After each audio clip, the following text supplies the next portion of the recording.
یہ بھی قرآن جس کی تلاوت ہو رہی تھی، وہ بھی قرآن جن پر یہ قرآن نازل ہوا۔ میں آپ کو جو ایک بات بتانے والا ہوں، آپ نے پرزور طریقے سے سبحان اللہ کی صدا بلند کرنی ہے، آپ نے جاگنے کا ثبوت دینا ہے۔ حضرات، یہ جو قرآن پاک کی تلاوت ہو رہی تھی، ہے تو یہ بھی قرآن، جس پہ نازل ہوا ہے وہ بھی قرآن۔ یہ جو قرآن کی تلاوت ہو رہی تھی، یہ کتابوں کا سردار ہے، اور جس پہ نازل ہوا وہ رسولوں کا سردار ہے۔ جس پہ نازل ہوا وہ رسولوں کا سردار۔ یہ سراپا علم قرآن ہے، وہ سراپا عمل قرآن ہے۔ یہ راہ بتانے والا قرآن ہے، وہ راہ دکھلانے والا قرآن ہے۔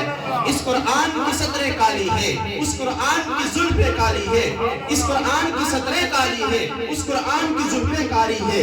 سامعین عزیز محترم، تو پھر میں یہ کیوں نہ کہوں کہ اس قرآن کی تلاوت کرنے والا قاری صاحب جیسے جو قرآن کی خوبصورت انداز میں تلاوت کرتے ہیں، قاری صاحب جیسے قاری بنتے ہیں، پھر اس قرآن کو دیکھنے والے ابو بکر صدیق بنتے ہیں، اس قرآن کا دیدار کرنے والے عمر فاروق بنتے ہیں، اس قرآن کی زیارت کرنے والے عثمان غنی بنتے ہیں، اس قرآن کے ساتھ دینے والے علی حیدر کرار بنتے ہیں، حسنین کریمین بنتے ہیں۔ تو پھر میں یہ کیوں نہ کہوں کہ اس قرآن کو سن کر بلال حبشی جیسے صحابی بنتے ہیں۔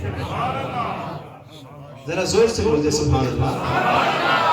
اس قرآن کی تلاوت کو سننے والے بلال حبشی جیسے صحابی بنتے ہیں۔